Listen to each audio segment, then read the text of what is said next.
I'm Right. coming to ask you a bunch of questions that'll help you clarify in your own mind how you should proceed. And if you decide that I'm worthwhile to work with, Yeah. then I'll do it. But I'm happy just to ask you the questions. Would that be okay? I love, You yeah. understand it's so disconcerting. Yes. It's not, I'm not an adversary. Yes. Never. Yes. And people can intuitively tell if you have an agenda that you just ask a question to try to pounce on somebody. Well, Caleb, stab me, because don't make me out to be a good guy. I have an agenda. I want to sell him something. Right. But No. yeah. Please really get that. Yeah.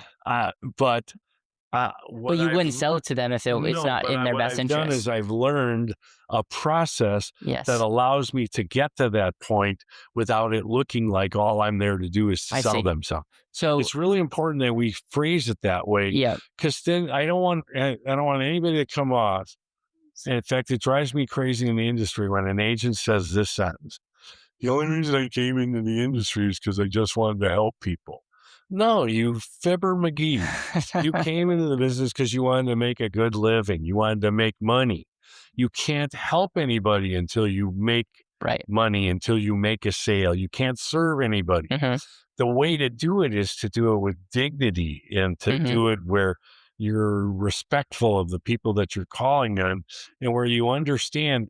Like, one of my first questions, I just deviate for a second, is, do you think taxes will be higher in the future? Just yes or no. Agents come to me all the time and they say, "Van, don't you get the same exact answer all the time?" And they go, "No, are you kidding me? I bet you I've gotten 1,000 different answers to that question, because everybody's in a different place." Do you know what I mean? Yeah. And so I don't go there assuming anything. Yep. I ask my questions, go through the process, and that's the second part of it. Yeah. Questions leading to conversations that then lead to going through a process of discovery that allows them to make a determined to take action. And then the final, this is what I'm going to talk about Yeah. tomorrow. It's just 3 things that we do in the industry: get enough appointments, Yep. then when we're in appointment, inspire people to take action. And third, this is the hard one: find the money. Because isn't Yeah. everybody saying they can't afford it? Yep. So what if we could show you an easy way to find the money, and you could turn ineffective and inefficient money into the most effective and efficient money that you Mhm. could ever dream of? And you wouldn't have to give up access to any opportunities. Come on, even if you didn't do anything, watch that line. Yeah. Come on, even if you didn't do anything, wouldn't you at least want to know how to do that? Yeah. Wouldn't that be That's worth good. 45 minutes of your time? That's a writer downer. That's a writer downer. And do you know what I mean? Yeah, That's when you're looking at somebody, and this would be fun maybe as a part 2 for like show you a different situation and to figure out like what question you would lead with. Has anyone ever done that to you, where like on a podcast where they'll like give you a random situation and then you would say, this is the question that I would lead with? done not on a podcast, but the Okay. agents do it all the time. What would you, and that's where some of my questions actually came from.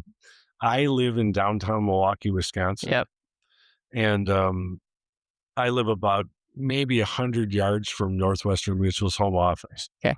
And please, even though I don't work for them, even though you're going to laugh what I'm going to say, even though they'd never hire me, they wouldn't have hired me back then. They wouldn't hire you now? I don't think so, because I'm too old now. Okay. They wouldn't want to make the investment that would be Okay. that they have to make in order to have successful agents. They're the reason we have a beautiful downtown Milwaukee. They're integral to the Yeah. financial success of our city. Mhm. And so I love them. And so I have a lot of Northwestern Mutual agents that I work with around the country that we help learn Mhm. how to sell their products and do their things. And every July, Northwestern Mutual agents come to Milwaukee, Wisconsin, Mhm. and they pay their own way. Can you even believe this? They pay their own way. And the 5 days that they're there, I have breakfast, lunch, and dinner with 15 different Northwestern Mutual agents.